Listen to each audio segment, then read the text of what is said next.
Have you ever wondered what happens when loyalty meets disrespect head-on? Picture this: a decorated war veteran in a wheelchair surrounded by hostile bikers on a rural road. Tension rising, hope fading, until the distant rumble of engines signals something unexpected. Stay with me to witness how an act of disrespect transformed into one of the most powerful demonstrations of military brotherhood I've ever documented. Welcome to Honor Echoes, where we preserve the extraordinary stories of those who served. I'm dedicated to bringing you authentic accounts of courage, sacrifice, and the unbreakable bonds formed in service to our nation. These aren't just stories. They're living testaments to the character forged in the crucible of military service.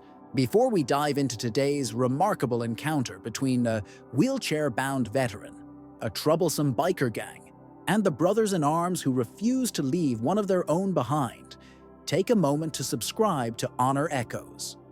By hitting that subscribe button, you'll join our growing community dedicated to ensuring these powerful stories of service and sacrifice are never forgotten.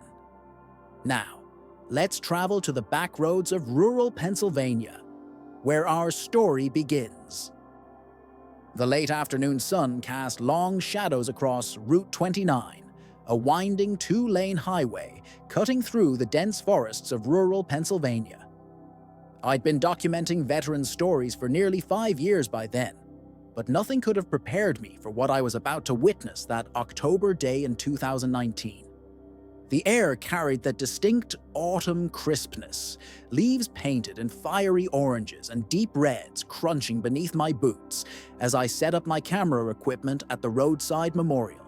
I was there to meet James, Doc Harrington, a 68-year-old former combat medic who'd served 3 tours in Vietnam with the 173rd Airborne Brigade. Doc had reached out to me after finding the Honor Echoes channel, saying he had a story that needed telling. Not his war story, but something about brotherhood that transcended the decades. Doc arrived precisely at 4 o'clock, his weathered hands gripping the wheels of his chair with practiced ease. The wheelchair was a relatively new companion for him, the result of a progressive neurological condition linked to Agent Orange exposure. His silver hair was cropped in a military short style that hadn't changed since 1971, and despite the physical limitations evident in his thin frame, his eyes carried the sharp intensity of a man half his age. "Appreciate you coming all the way out here," he said, extending a hand that bore the calluses of a life lived without compromise. His grip was still iron firm. "This spot means something to us. Wouldn't make sense to tell it anywhere else." The memorial was simple, a granite stone with a bronze plaque bearing 23 names, erected by local veterans to honor the men from Bedford County who never made it home from Vietnam. Doc positioned his wheelchair before it, straightening his posture as if reporting for inspection. "Every year since '86, I've made this pilgrimage," he explained, gesturing to the memorial. "Started as just me and 2 other guys from our unit, then word spread. Now we get about 15 of the old crew when health permits. We remember. We drink a toast. We leave their tags." I noticed the collection of tarnished dog tags hanging from small hooks on the sides of the memorial, silent testimonies to bonds that not even death could sever. "But last year," Doc continued, his voice dropping slightly, "something happened here. Something people should know about. Something about what it really means when we say, 'No man left behind.'" He paused, gazing down the empty stretch of highway before continuing. "I was alone that day. Weather was bad, kept most of the guys away. My son usually drives me, but he caught a nasty flu. I told him I'd be fine. I've got the motorized chair with the all-terrain wheels. The memorial's only 2 miles from the motel. Stubborn old fool that I am, I insisted on coming alone." Doc's face darkened as he recalled what happened next. "I was about half a mile from here when I heard them. Motorcycles, lots of them. Not veterans' bikes either. I know that sound. These were souped-up choppers, the kind that scream, 'Look at me.' The roar of approaching engines had caused Doc to pull his wheelchair to the side of the narrow highway. Around the bend came a group of roughly 20 bikers, their machines gleaming with chrome under the autumn sun. Their leather cuts bore the insignia of the Iron Wolves, a motorcycle club with a reputation for trouble that stretched across 3 states. They were headed to some rally in Cumberland, Doc explained. Most roared past without a second glance, but 5 of them slowed down. Their leader, big guy with a ZZ top beard and commander patch, circled back and stopped right in front of me, blocking the road. What had started as casual intimidation quickly escalated. The bikers surrounded Doc, their machines idling loudly as they began taunting the elderly veteran. They mocked his military service, his disability, even the memorial he was struggling to reach. The commander guy looked at my Vietnam veteran cap and started in about how we lost that war and killed babies, Doc recalled, his jaw tightening at the memory. I've heard it all before, learned to let it roll off. But then he spotted my 173rd Airborne pin and things got personal. The biker leader dismounted, towering over Doc in his wheelchair. He claimed to be a veteran himself, something Doc immediately doubted given his complete disregard for another veteran. The man demanded Doc prove he was actually a paratrooper by reciting details only a true 173rd member would know. I told him I didn't need to prove anything to someone disrespecting a man in a wheelchair, Doc said. That's when he knocked my cap off and told me the road was closed unless I paid their toll, said the toll was my airborne ring. The gold ring, commemorating Doc's service with the 173rd Airborne, had been on his finger for over 40 years. More than jewelry, it was a tangible connection to the most formative experience of his life and to brothers, both living and dead. I told him I'd fought better men than him for less reason, wheelchair or not, Doc said with a thin smile. Might not have been my smartest move. The confrontation escalated, with the bikers circling Doc like predators, revving their engines and tightening the circle. One kicked at his wheelchair, another grabbed his backpack containing the precious dog tags he'd brought to leave at the memorial. The situation was deteriorating rapidly.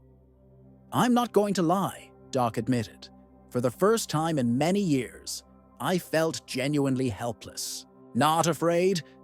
I'd stared down worse than these clowns in my time. But helpless.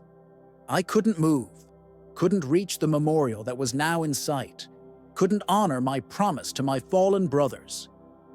What the bikers didn't realize was that Doc wasn't as alone as he appeared. Earlier that morning, sensing the approaching bad weather, he'd made a call to an old friend. Mike Tanner, my radio man back in Nam, Doc explained. We've remained closer than blood all these years. I told him I was making the pilgrimage alone. Mike knows me too well. He must have heard something in my voice because he simply said, "No, you're not, Doc." Unknown to the bikers who continued their intimidation, a text message had gone out from Doc's phone when he first encountered trouble. A simple preset emergency message with GPS coordinates, triggered by a button on his wheelchair, a system his grandson had insisted on installing. I didn't think anyone would make it in time, Doc confessed. The nearest members of our old unit live scattered across 3 counties. Mike was over an hour away in good conditions. But as the confrontation approached the 30-minute mark, with Doc refusing to surrender his ring, despite increasingly aggressive threats, the first sign of change came with a distant rumble, distinct from the chopper's aggressive growl. It was a sound I hadn't heard in years, Doc said, a smile finally breaking through. The synchronized approach of a unit moving with purpose. Around the bend came not 1 or 2, but 17 ATVs moving in tight formation.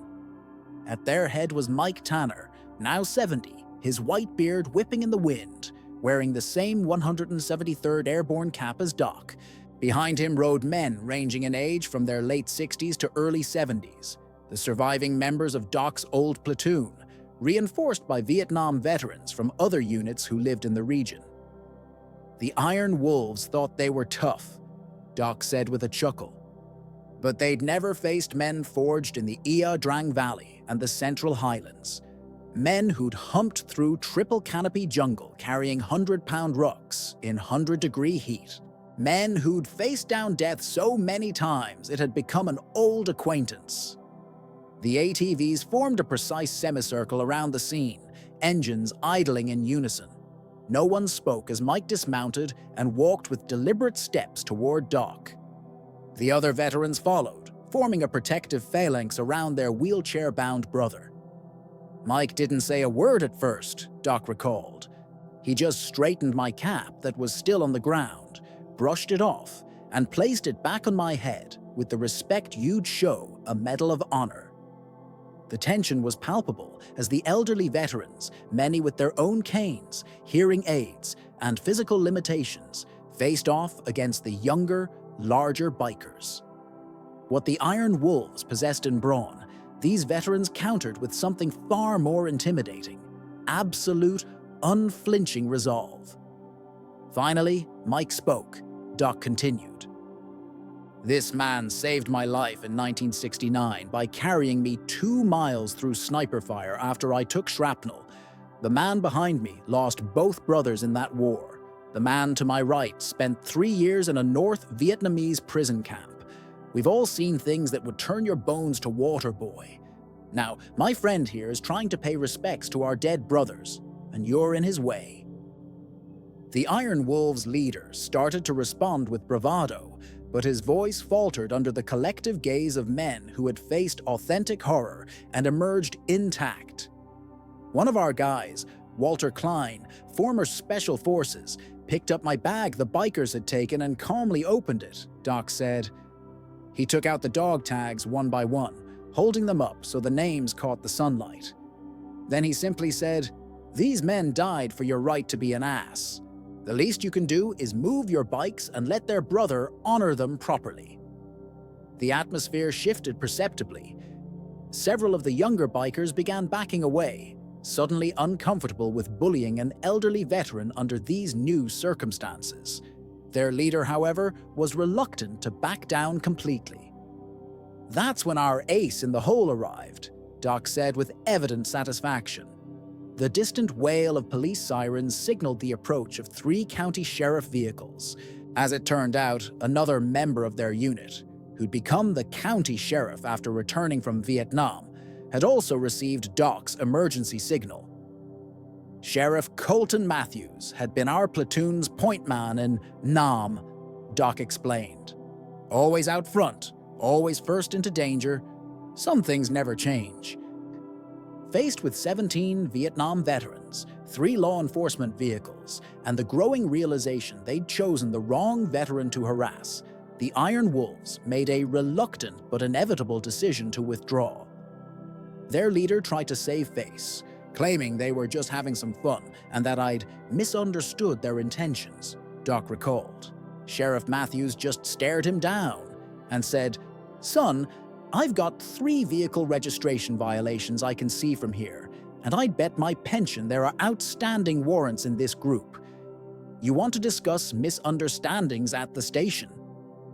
As the bikers mounted up and prepared to leave, their leader paused beside Doc's wheelchair, his expression unreadable beneath his beard and sunglasses.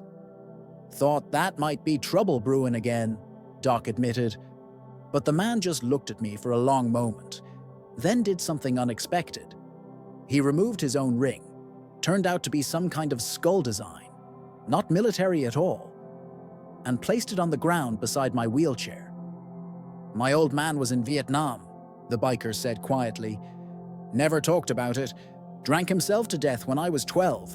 Maybe if he'd had brothers like yours, things would have been different." With that cryptic comment, the last of the Iron Wolves departed, leaving Doc surrounded by his unit for the first time in months. "We completed the mission," Doc said simply. "All 17 of us made it to the memorial together. We remembered our fallen. We left their tags. We drank our toast. But most importantly, we proved something I'd always known, but sometimes forget: that the Brotherhood formed in combat doesn't fade with time or distance. As the afternoon shadows lengthened into evening, the veterans shared memories around the memorial. Some wept openly for friends lost half a century earlier. Others sat in the comfortable silence of men who no longer needed words to communicate. They helped Doc place each dog tag on its hook, steadying his trembling hands when emotion overwhelmed him. That day reminded all of us that no man left behind isn't just something we said in the jungle, Doc concluded, his voice growing husky. It's a promise that extends beyond the battlefield, beyond the years, beyond all the things that life throws at us. Those men came for me because that's what we do. We come for our own. As darkness fell, the veterans formed up around Doc for the journey back, a protective formation with Doc's wheelchair secured to Mike's ATV. Before they departed, Sheriff Matthews approached Doc with something in his hand. He'd picked up the biker's ring, Doc explained. Asked me what I wanted to do with it. I thought about it for a moment, then had him place it at the base of the memorial. Seemed right somehow. That man's father was one of us too, even if his son never understood what that meant. The impromptu convoy of ATVs escorting Doc back to town attracted attention from locals. Word of the confrontation spread quickly through the small community.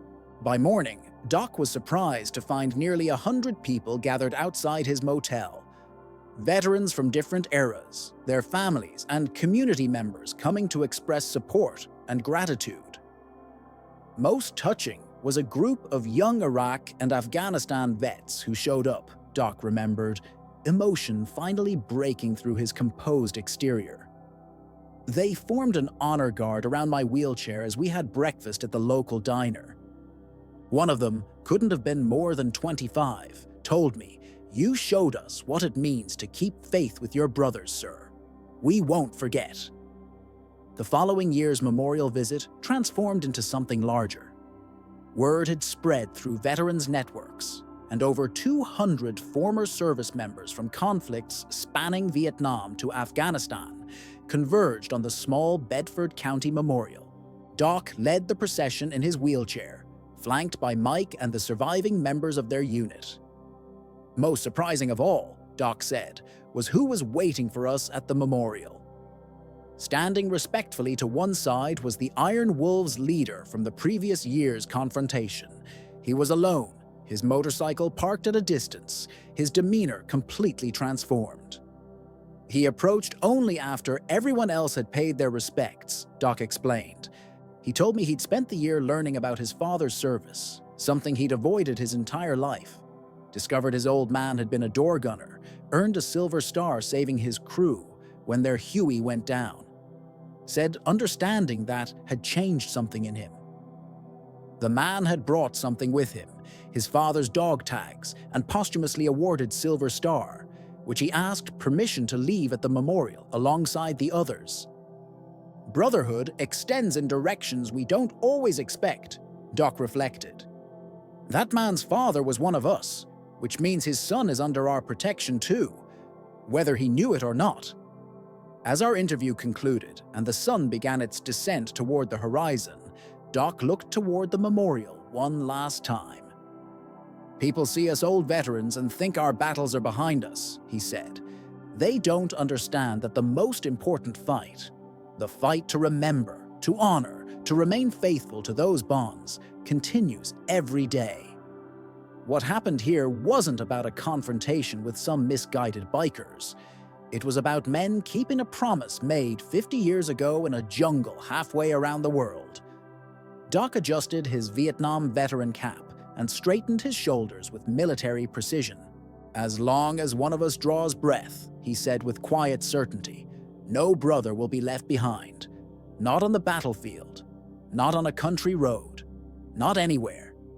That's what I want people to understand when they hear this story. In this video, you've witnessed how the sacred bond formed in combat transcends time, distance, and even death itself. Doc Harrington's experience reveals the enduring power of military brotherhood, a commitment that doesn't end when the uniform comes off, but continues throughout life's battles, both seen and unseen.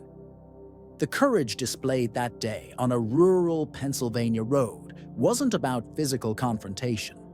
It was about standing firm for what's right, honoring sacred promises, and ensuring that no veteran faces their struggles alone. If this story moved you, if it reminded you of the extraordinary character of those who serve, please take a moment to subscribe to Honor Echoes. Your subscription helps us continue documenting these powerful testimonies of service and sacrifice before they're lost to time. Share this video with someone who needs to understand the true meaning of brotherhood and the enduring strength of the veteran community. And if you know a veteran who might be facing their battles alone, reach out today. Sometimes all it takes is knowing someone still has your six.